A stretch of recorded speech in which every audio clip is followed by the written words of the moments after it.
quelle voix? Vous l'avez reconnu évidemment, Christophe, j'ai envie de dire le retour, Fred, un petit peu parce qu'on l'avait un peu perdu de vue depuis quelques années quand même. Il y a eu 3 ans entre son dernier album et ce nouvel album, un album de duo. Christophe, je ne sais pas si je dois vous le présenter comme un chanteur ou comme un magicien. J'ai un doute. Un chanteur magicien. Magicien parce qu'il a passé son temps à se réinventer. Ouais. C'est vraiment quelqu'un qui a eu, à l'instar d'un peintre qui connaît comme ça plusieurs périodes dans sa carrière, il y a plusieurs périodes de Christophe. Ouais. On le connaît en 65, il explose en 65 avec Aline, qu'il a tant crié pour qu'elle revienne. Elle est jamais revenue. Elle est jamais revenue. Donc on le classe plutôt dans la catégorie des chanteurs yéyé à minette. Et puis dans les années 70, avec son complice Jean-Michel Jarre, on ne dira jamais que Jean-Michel Jarre est un grand parolier. C'est lui qui a écrit Les mots bleus, c'est lui qui a écrit Les paradis perdus, entre autres. Il se réinvente avec son piano et cette voix absolument inimitable, un truc qui est entre variété et pop française. Enfin, c'est absolument magique. Et puis ensuite, il y a eu un album électro, Enzo, qui était dédié à Enzo Ferrari. Et là, un album de duo. Franchement, j'étais extrêmement surpris quand j'ai vu Christophe. Je savais, pour l'avoir rencontré à quelques reprises, qu'il détestait, le mot n'est pas trop fort, il va vous le confirmer lui-même, il détestait les duos. Et puis là, il a eu envie d'en faire. Et puis finalement, il s'est surpris lui-même. Encore une fois, il a pris un malin plaisir à être là où on ne l'attendait pas. Dans une salle qu'on n'attendait pas, il était au théâtre de la Porte Saint-Martin, vraiment un théâtre plutôt qui joue beaucoup de boulevard. Il aimait ce quartier, ça lui rappelait son enfance. Il y était, nous y étions. Regardez. Boulevard des Italiens, le bar est ouvert à tous les cœurs verts. Comme nous, visiteurs, un peu menteurs. Christophe, vous venez de publier un album de duo. J'ai lu qu'au départ, vous n'étiez pas totalement un fan des duos. J'étais pas un fan, c'est que je détestais les duos, quoi. Et en fait, merci de m'avoir poussé à faire cet album de duo, parce que c'était vraiment une expérience humaine extraordinaire. Elle n'a qu'à traverser, j'arrêterai mon ciné. La jeune génération vous célèbre et vous êtes un exemple pour plein de jeunes créateurs. Oui, je l'aime. C'est quoi votre moteur aujourd'hui? Qu'est-ce qui vous pousse le matin à vous dire « allez, j'y vais » ? En fait, c'est mon art, quoi. Le matin, oui, quand je me lève... Bon, vous, c'est plutôt le début de l'après-midi? Oui, c'est variable.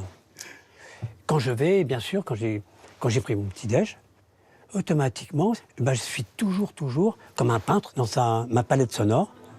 J'ai plein de choses qui viennent. La découverte, quoi. Je suis le beau bizarre, venu là, par hasard.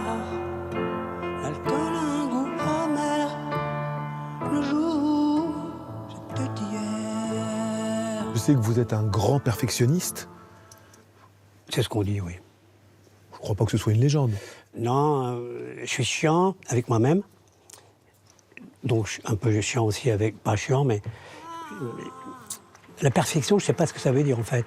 Je veux dire, je parle d'être content quand une création a été terminée. J'ai crié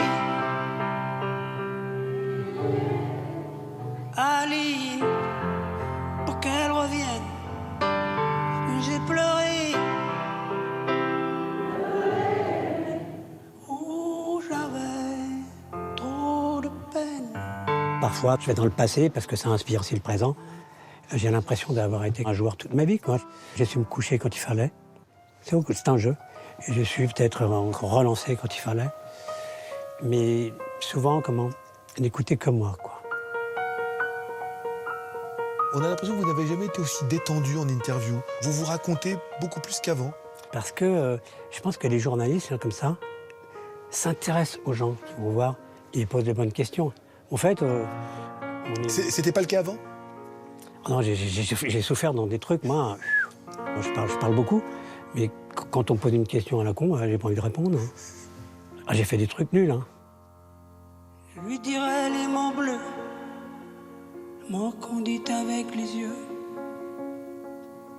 Parler me semble ridicule.